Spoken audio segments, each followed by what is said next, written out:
everyone, I'm Joseph. And I'm Will. And together we're going to be looking at our new favorite PDH commanders from the new Streets of New Capenna set from Magic the Gathering.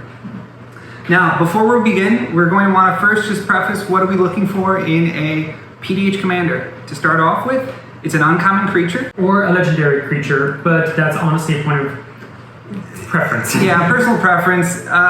Sometimes we can see it's legendary creatures might be a little bit too easy to build. You know, we like to be a little bit off the wall on how we're trying to build, maybe more of a challenge. But it's totally fair, whichever way you want to build the deck. The way you both have fun. Yeah. Second off, we want to be really looking at repeatability. We want things with effects that we can trigger again and again, either on our turn or on our opponent's turn. Once per turn, many times per turn. Point is, we can do it more than once. The longer you can stretch out that ability, it's ultimately going to be a better deck. In terms of how we're going to really also weigh these commanders is their overall impact in the deck. Whenever you play your commander, your opponents should feel that. It should make its presence known on the board at all times. Yeah, you know, something like we've said before, like Yargle, just a 6/3 creature in play. You know, you can build around it, but, you know, we like to have some flavor. And that kind of leads into the other aspect of, you know, how much does it really take to either set up or pay off on your creature? Some cards have token creation abilities, some cards have card draw abilities, but a lot of times they're tied to either a hoop that you have to jump through, so that would be or they do another thing, which is they will sacrifice something else. They can be like a sack outlet. Yeah, like I guess a good example is like Coven, right? You know, you're going to have so many creatures in play that have different attack powers. That's going to be your hoop that you need to jump through to get the payoff. Yeah, which you either draw, look at the top of your deck, something along that. Or like an attack trigger. Yeah. And with that, let's actually get into the commanders that we're most interested in. So first off, we're going to begin with some of the legendary creatures, a little bit more of the flashy ones. What I think we're going to start with is Lagrela the Magpie. This is the one that you need like to reread 3 times to actually understand what's going on. Full block of text, right? So it's green, white, blue, 2/3. Whenever it enters the battlefield, exile any number of other target creatures controlled by different players until Lagrela leaves the battlefield. When an exiled card enters the battlefield under your control this way, put 2 +1/+1 counters on it. So, okay, this is like what's going on here? Yeah, what's going on here?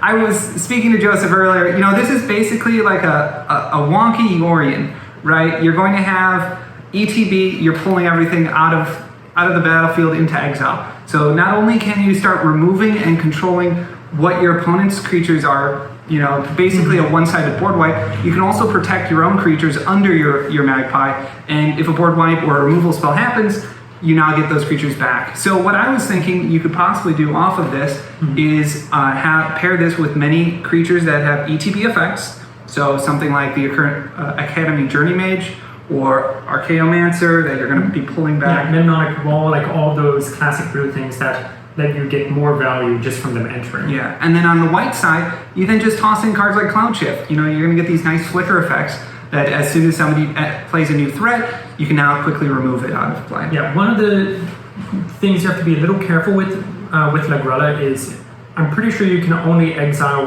1 creature per player. Exile any number of other target creatures controlled by different players until Lagrela leaves the battlefield. So any number of other target creatures. I think that means it's really okay. Correct us in the comments.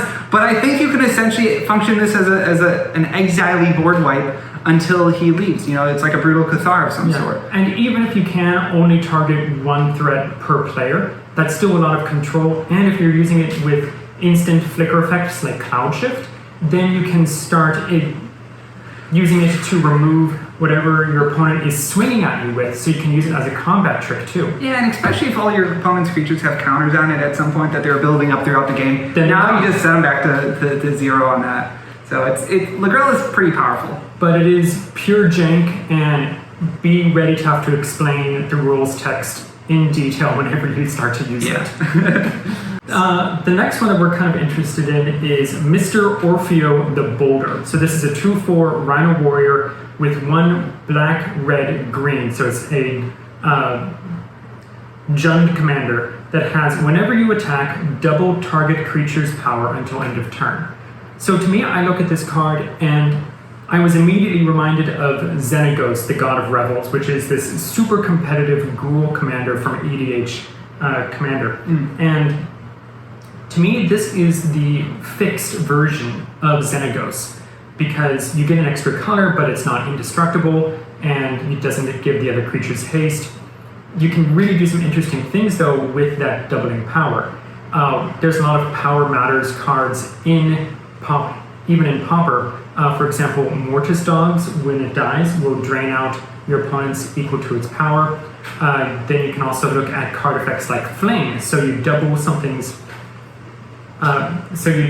power, then you fling it, sacrificing it to just throw it directly at your opponent's possibly dealing the damage first, and then you double it right at the end there. Yeah, and then another thing that's really cool is you could look at pump spells, because you cast your pump spell before Mr. Orpheo triggers, so there's plenty of pump spells in red and green that give like +3/+3. So you take a 2/2, give it +3/+3, make it a 5 something. No, you're swinging it as a 10/10. And then Orpheo makes it a 10 whatever. 5, right? Yeah, and especially if you get a little bit of trample there. I mean, people are working with 30 life in this game, right? So you can get down there pretty quick. Yeah. So when you're just doubling power, it seems like a very simple ability, but then there's a lot of games you can play with it. And also I want to point out, Mr. Orpheo does not himself have to swing. He can just sit in the back and chill and let you throw giant creatures at your enemies. Yeah, that's really nice. And the fact that he's a 2/4, you can use that as a pretty solid chump blocker. You know, most things in Pauper really seem like you're going to have 2/2s, 3/3s to really deal with, and then every once in a while you have the big guy that you'll have to deal with, but, you know. Yeah. So the next one that I guess we'll come up with is Quasar, Augur of Agonies. So this is a 3/4 Cephalid Advisor. It's similar to Mr. Orpheo. It is a 4-mana commander with the shard tricolor identity. So this is 1 white, blue, and black. So it's an Esper or Obscura commander. Obscura. Yeah, for this set. Yeah, seems it's interesting, right? So the effect is whenever you draw a card, target opponent loses 1 life and you gain 1 life. Yeah. This is basically a friendlier version of Nekazar the Mindrazor, which is your opponents, every time your opponent draws a card, they'll be dealt 1 damage by Nekazar the Mindrazor. That card's pretty toxic in EDH, from what I've seen, and people remove it off the board right away. I think, I've been back and forth on if Quasar's really good or not, and like how much hate it's actually going to bring to the table. I think, one, for the fact that it's only on your draws, it's a little bit nicer, and you're only targeting 1 opponent. Right. Part of the reason why Nekazar or other similar commanders draw so much hate is because they're so they burn everyone. Yeah, and I think this one you can just target down the main threat of the team. And the other aspect that is worth noting about Nekazar is you usually pair that with Infect, so once they draw 10 cards, they're dead. Oh, I didn't even realize that. Yeah, because it deals damage. So, yeah. But like we were saying, in terms of Quasar, it might be really interesting as a commander to be playing in PDH. Obviously you're going to pair it with Windfall effects. Yeah, and then you also combine it with anything that triggers off of life gain. So you can use Heron of Hope to just double up all of your life gain, or you can use Celestial Unicorn to just create a giant creature. And then also there's... Because that's each trigger, right? Yeah, so each trigger. Yeah, each card is a trigger. Yeah. And then you can also use cards like Wheel Effects, or you can use Whirlpool Rider or Flux or Talarian Winds. So you then take your entire hand, put it in either into discard or back into your library shuffle, and then you draw that many again. If you already have a big hand by that point, you can just drain out an opponent for 10 or more life. It gets really crazy really fast. But that is it for our legendary commanders. So now we're going to moving into the non-legendary creatures, which I noticed there tends to be a bit of a power level shift from legendary to non-legendary. There is, and I think that's also on the line of how much of a hoop is there really, right? With all the ones we've mentioned so far, as long as you have the commander in play, it's going to do the thing. Right. But I wouldn't say these are super that much powered down. There's a couple that are really good here. So the first one is really Darling of the Masses. Yeah, so this is a 2/4 elf citizen for 2 green white that has other citizens you control get +1/+0, and whenever it attacks, you create a 1/1 green and white citizen creature token. Yeah. It being a 2/4, it definitely allows you to swing in safely for a couple turns at least. So you're going to get a couple of these citizen token triggers. And so I was just kind of looking at some of the new cards that would be in these in green and white. One of them comes into mind is Warm Welcome, where it's you look at the top 5 of your library, you may reveal a creature card, so a nice draw effect. Put it in your hand, rest at the bottom, and then you create a 1/1 green and white citizen creature token. There's not that many. I was going through Scribe to look for these citizen generation cards in green and white in common. Not too many, so you're not going to really be able to work with that. The thing that I was immediately thinking was this card is similar to the other green and white. Amara Soul of the Accord. Yeah, it's not the same. You have to attack, so you can't pair this with vehicles, right? But I mean, being able to swing is just fine. There's a couple others like Acantian Criers. It's a 1/1 that you pay a colorless and white, tap, discard card, and you then create 2 1/1 white citizen creature tokens. Oh, that's old. Yeah, it's a little. And it is actually a citizen. That's neat. It is citizen, so you're going to get that anthem effect, and then you can also just obviously pair this up with some of the ETBs where you gain life in the most simple way. Yeah, the main thing though that really caught my eye is that the citizens are both green and white.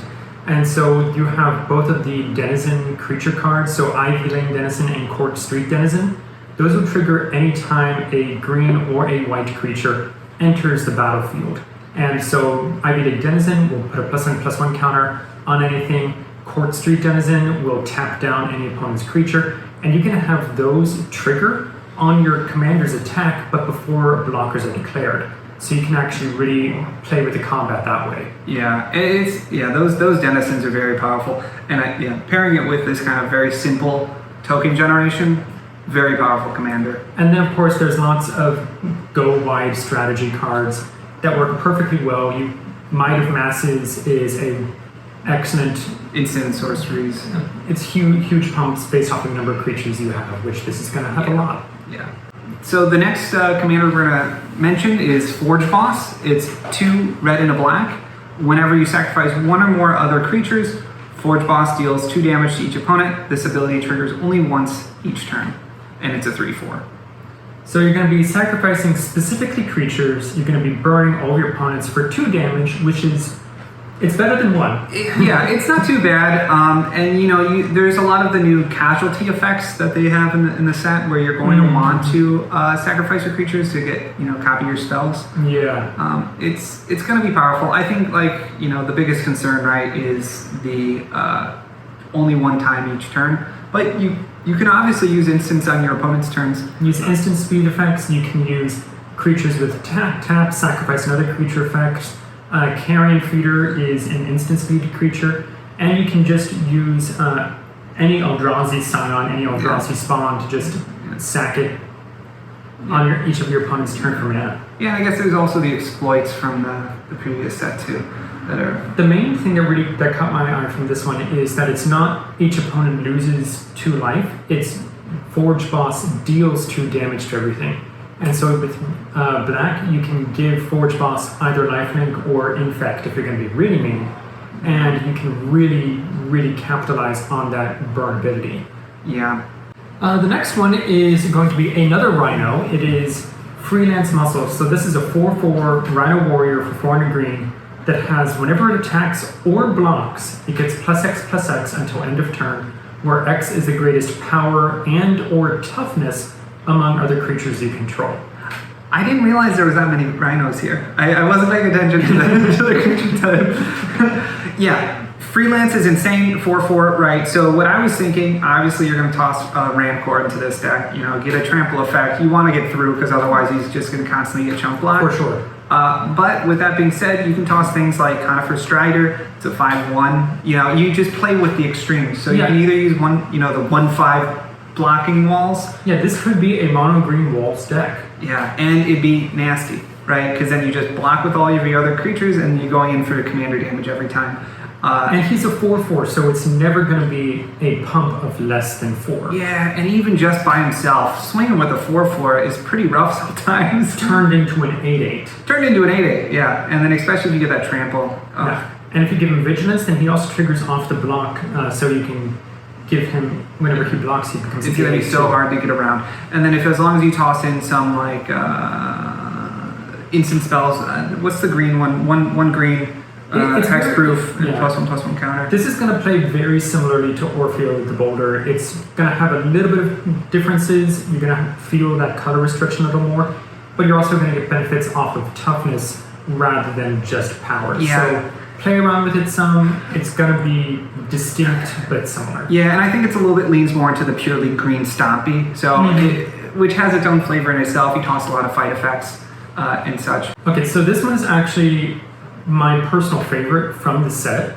It's Illuminator Virtuoso. So this is a 1/1 human rogue for 1 white that has double strike, and then whenever it becomes the target of a spell you control, it connives. So connive is that new mechanic where you draw a card and then you discard a card, and if it's a non-land card, then you put a +1 counter on the creature.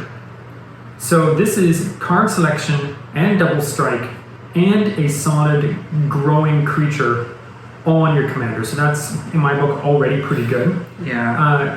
The main thing is it has to be the target of the spell. So you're not going to be suiting this up with equipments. You're going to be suiting it up with auras. You can also look at some white pump spells.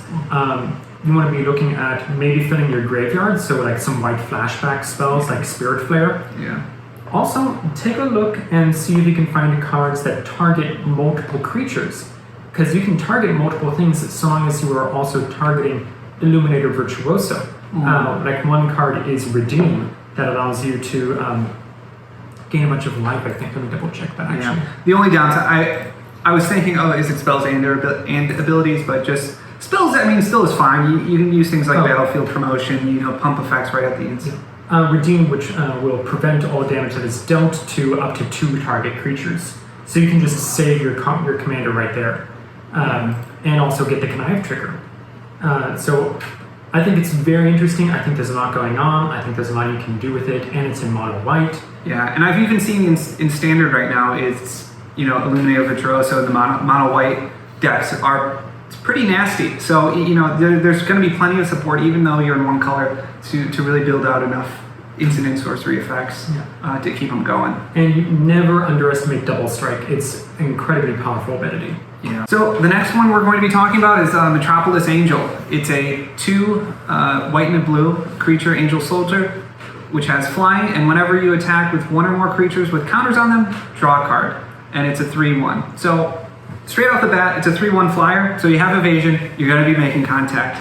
The hoop you got to jump through is how to get those counters, right? So you can, what I was thinking, an easy way to go about it is you can just do blue-white flyers and then toss on some counter effects. Yeah. Something like Inspiring Roar. Oh, yeah, nice. Just toss a +1/+1 counter onto everything, so then, Yeah, that makes it really easy. Or, Armory of IRS is almost a PDH staple if you've been looking at our channel. Oh my god, yeah. Unbelievably, that plus Restore Cloak is basically a win con in itself, which I think is a little bit rough. We've had some discussions about how often to include that pair. Yeah, you gotta have some restraint, but very powerful combo. And you could also toss in some of the bigger bombs in the back end, like Anointer of Valor. Whenever a creature attacks, you may pay 3 when you do put a +1/+1 counter on it. But here's the interesting thing: is that the commander obviously lends itself towards +1 counters. But there's so many other counters out there. Like you could look at, try and find some old creatures with vanishing or fading counters. Oh, you could also use all the clockwork seal. I want to make clockwork be a thing. But you can't. They come in with a couple of counters. You can also look at some of the Ikoria set cards that put on weird keyword counters on things. There's the obvious one is +1 counters. And then you can look around and you can find some really weird niche cards that also happen to work with this commander. And the shield counters, and the poison counter, or -1/-1 counters from poison interactions. Yeah, if for whatever reason you want to do that. Yeah, well, there's always going to be somebody playing some poison counters or wither effects. Or persist. Yeah, or persist. You could, I don't know how much is in white and blue, but you could also experiment with that. Yeah, there's stuff out there. It's always look for beyond the obvious. That's what I try to do. Yeah. So the next one we have up here is Pugnacious Hugelist. Pugilist. So this is a 4/4 Ogre Warrior for 3 red, so 5 mana commander. It has, whenever it attacks, create a tapped and attacking 1/1 red devil creature token with, when this creature dies, it deals 1 damage to any target. And then it also has Blitz for 3 and a red. So if you cast it for its Blitz cost, it gains haste, and when it dies, draw a card. And sacrifice at the beginning of the next end. Okay, everyone in the comments, let us know what the ruling is on this. Are you paying tax for the Blitz cost? I don't know. If you don't have to pay, have to pay the tax, that's nice because you're getting a 4/4 swing, draw a card, and get the 1/1 devil token in play. Yeah, I honestly wasn't sure, but I was interested in this card even without the Blitz ability completely, because you're creating these 1/1 devil. You are doing token creation in red, so we do want impact tremors in this deck. You're going to do 1/1 damage to each of your opponents even before you made contact. Also, those devils, those are really delicate, and they are pushed into attacking already. So they're going to die, so we'll be looking at dice triggers like with Hissing Iguana, which will deal an extra damage. And then we can also look at Raid Bombardment and Wildfire Elemental, which those are going to deal extra damage based off of small swingers or non-combat damage. It won't trigger on the first swing, but as long as it stays around for the second. Yeah, Raid Bombardment will do more work. Yeah. So, again, another creature. It's another one that it's going to play very similarly to Drawing of the Masses, but it has those extra red elements, and the fact that it's the devil tokens that have a little bit of an extra push, a little bit of an extra ability, that you can really do some unusual things with them. Yeah, and I think it's nice. You know, you very rarely have a token generation in red that not including treasures, but goblins. Or goblins. So many goblins. Yeah, I guess All so. You're right. But it more devils. It lends itself to a little bit of an interesting angle there. In terms of our next commander, Sledge Arsonist, you know, as I was just mentioning, tokens. What you're going to be doing for Sledge Arsonist, it's a 2 and a red. Vishino, the Shaman.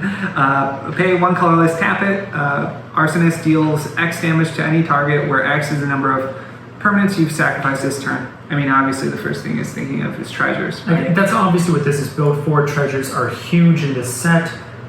That's the obvious thing that they want this card to synergize with. But it's any permanent. Yeah, you could. I mean, if you have any sacrifice effects, creature sacrifice. I don't know. Red's a little bit harder. You know, you usually have rummage in red. You know, the discard, draw. I guess you could do blood tokens. Yeah, blood tokens from the recent Innistrad set. Those would work really well here. You can also again look at like some Eldrazi creatures, but you can also look at non-token creatures and enchantments. Because there are some weird red enchantments that like to sacrifice themselves. Yeah, like Armillary Sphere, you know, some simple things like fetch your lands. Okay, but here's something I thought of. You can be really salt-inducing. You can use red, steal your opponent's creatures, sacrifice them, and then burn your opponents even further with your commander. Yeah. So salty, but I forgot about the theft. Yeah, you can have some, as long as you have a few sack outlet mechanisms to sack the creatures recursively. That could be pretty powerful. And a bit. Yeah, you're right. It's all easy. So the next commander we're going to talk on is a black. So Vampire Scrivener. Vampire Scrivener. 4 and a black. Vampire Warlock flying. Nice evasion there. Whenever you gain life during your turn, put a +1/+1 counter on it. Whenever you lose life during your turn, put a +1/+1 counter on it. That's a 2/2. I think this is possibly the strongest of the non-legendary commanders that we've seen. It's good. I mean, obviously, the slow roll of actually getting the counters on Vampire Scriven is a little bit of a pain. But you can use a lot of life drain effects like Alms of the Vein. So target opponent loses 3 life, you gain 3 life. You can use things like the ETB effects of like Dusk Legion Zealot. So whenever he enters the battlefield, you draw a card, lose 1 life. There's like a whole series of card draw effects where you're losing life. So you're going to get the counters one way or another. And then you can also look at just like passive abilities. One that I really liked was Carnophage. So it's a 1/1, or sorry, it's like a 2/2 for 1 mana. And every upkeep, you can choose to take 1 damage or tap it. So you get the little bit of life loss, and you can even, it's optional.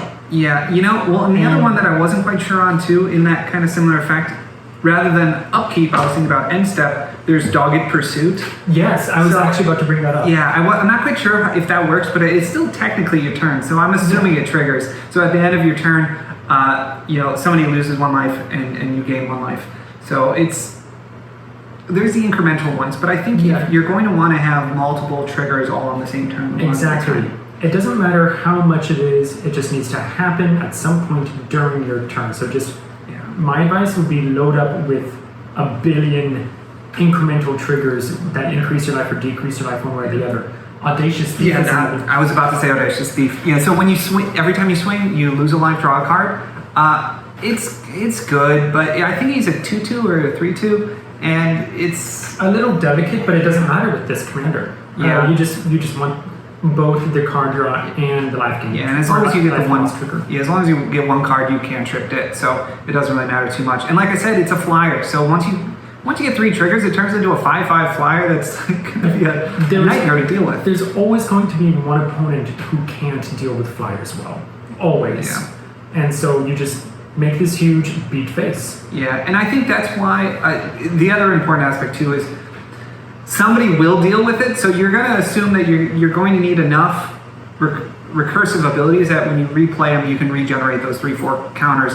And so it's really important to have the card draw effects where you're losing life or gaining life, right? So here we got another mono green commander called Voice of the Vermin. So this is a 2/2 human citizen for 3 and a green that it enters the battlefield with a shield counter on it, and whenever it attacks, target creature you control gains base power and toughness 4/4 until the end of turn. So this is going to be a kind of a pseudo Voltron, so you're going to want to pump up a bunch of tiny creatures.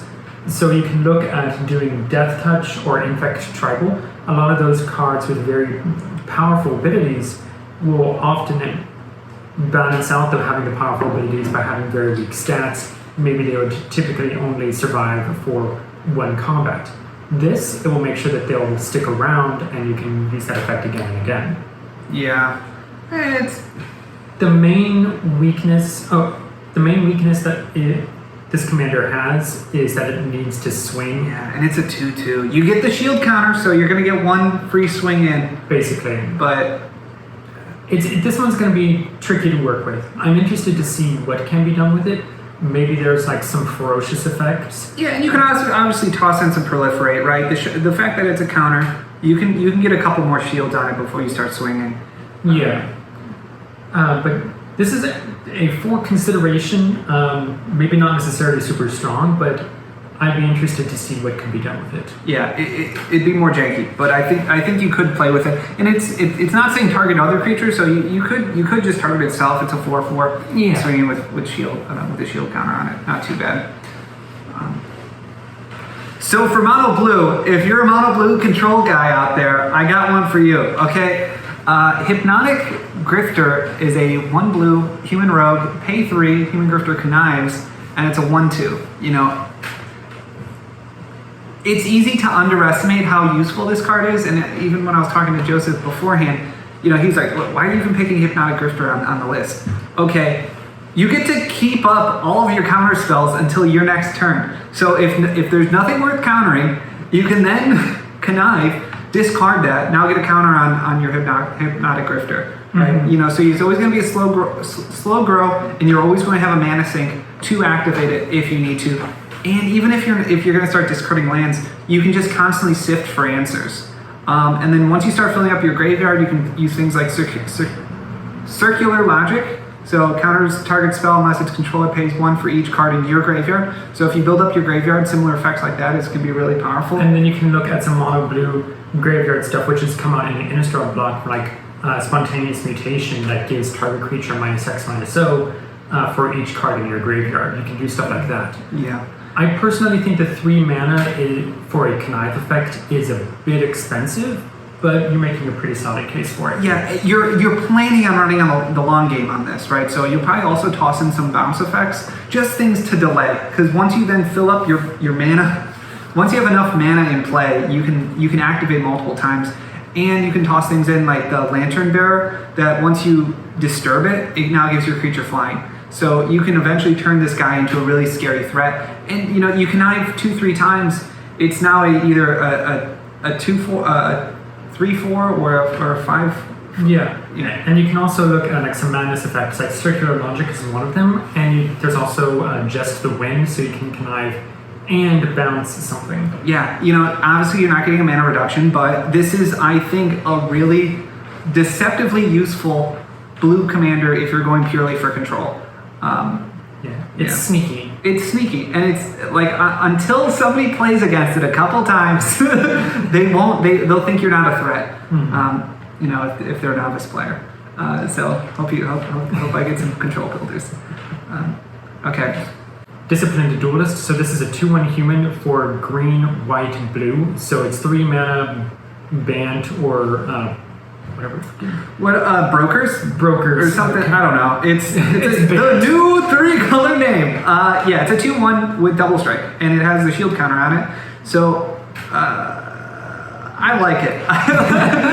Again, double strike. Don't underestimate it. Don't underestimate, and it's a 2/1, and so it's basically doing 4 damage right off the get-go. I was telling Joseph earlier, you can just run this with proliferate. So as long as it doesn't lose the shield counter right away, you can proliferate, give it a couple extras. Shield's basically like a mediocre totem. Right? Yeah. The issue that I have with shield counters is that it's any damage that pings your commander, that pings the creature, you have to remove the shield counter. So if you have a 4/4 creature with a shield counter on it, and someone deals just 1 damage to it, you still have to remove that shield counter, which then makes it vulnerable to an exile effect. Yeah, I mean the ping, obviously, right? But the fact that it has double strike, that means you're going to strike first. If it's killed, you don't lose that shield counter, right? It's only on its second, so it has to have at the very least 4 toughness, or 3 to 4 toughness, right? To actually touch your shield counter. And you can use things like Unbounded Potential, which is an instant speed effect to proliferate. So nothing's more tilting than thinking you're going to get rid of the shield counter, sacrificing something that might be important, and then like, nope, here's another one. So yeah, and like Thrumming Bird, good recursion. You could pair it with a lot of proliferate, and not only having the shield counter, but then getting the +1/+1s. And with double strike, every +1/+1 counter is basically 2 +1/+1 counters. Yeah, or also look at cards that deal, say, whenever this deals combat damage, because then you're going to get 2 triggers off of that. So that could be really interesting. Like, I think Prime Blade, whenever you deal combat damage to an opponent, you will get a treasure token. I'm pretty sure that this would get 2 treasure tokens because it deals 2 instances of combat damage. Yes, yeah. Every time it deals. So first strike stage and regular damage. Mm-hmm. And then finally, what we wanted to cover was basically the alliance cycle of cards. So here we've got 4 cards that have, whenever another creature enters the battlefield, you get an effect. Then if a second creature enters the battlefield, you get another effect. So this cares about up to 2 creatures entering the battlefield any turn, under your control, of course. So we've got 4 effects here. Sizzling Soloist is a mono-red commander that will first make it so target creature can't block, and then the second one is that creature, another creature must attack. Yeah, it gets goaded. No, not exactly, because it can still attack at you. So it's not quite goad, but still forcing attacks is pretty interesting and pretty powerful. And you're gonna pick a nerd, right? Or either a nerd or something that as long as you have a chump blocker, you force them to use their 8/8, and now they have their pants down, and you can swing it for lethal. Elegant Entourage will give, whenever another creature enters the battlefield, gives +1/+1.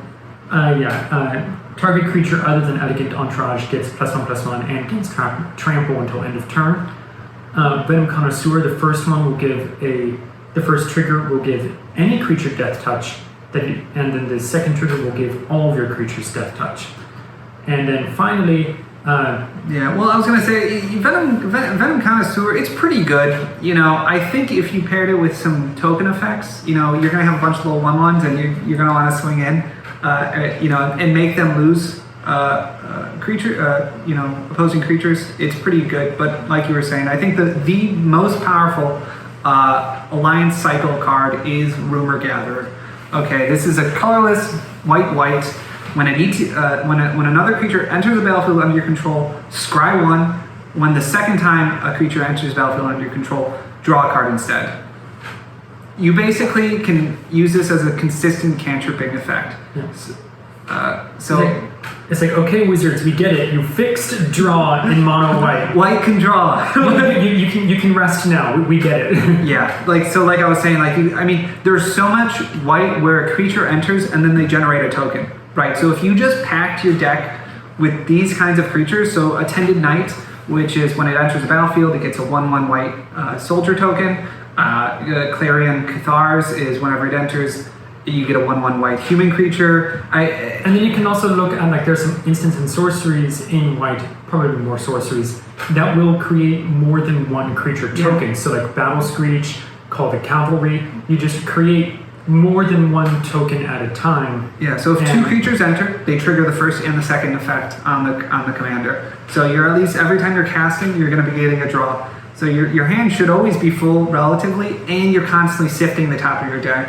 Yeah, because you're getting that Scribe effect. You get the Scribe trigger first before you get the draw, so you can always be selective on what you're drawing, which is going to be absolutely nuts. Yeah, and the way it's worded is, so whenever another creature enters the battlefield under your control, scry 1. If this is the second time this ability has resolved this turn, draw a card. So if you have a third creature come into play, it doesn't. You still get this try. You only get to draw once per turn, though. If it's the second time this ability has resolved this turn. Mention in the comments. But yeah, so it's going to be scry, draw, scry. Which is still great. If you're cleaning the top of your deck up, you're not going to be flooded, hopefully. You're not going to be flooded. You're always going to be able to hunt for answers. This is just a really good card. Yeah, all around solid commander. It's kind of a centerpiece. Your deck will never be too dependent on it, but it's a good additive to any deck. Yeah, it's repeatable, it has an impact, it's gonna constantly affect the playstyle of the deck. Yeah, very little setup, a lot of payoff. A lot of payoff. A lot of payoff. All around good card. And I think it's one of our favorites from the set. Yeah, and it's definitely one of the ones, even in EDH, this one has been making a lot of noise. Yeah. So I'm very excited to see how it will shake out as a PDH commander. Yeah, me too. So that's our list. Thanks for watching. Comment below whatever cards you think we missed, or what other things you're curious or excited about building this new set. And this is PDH Commander, and thanks for watching.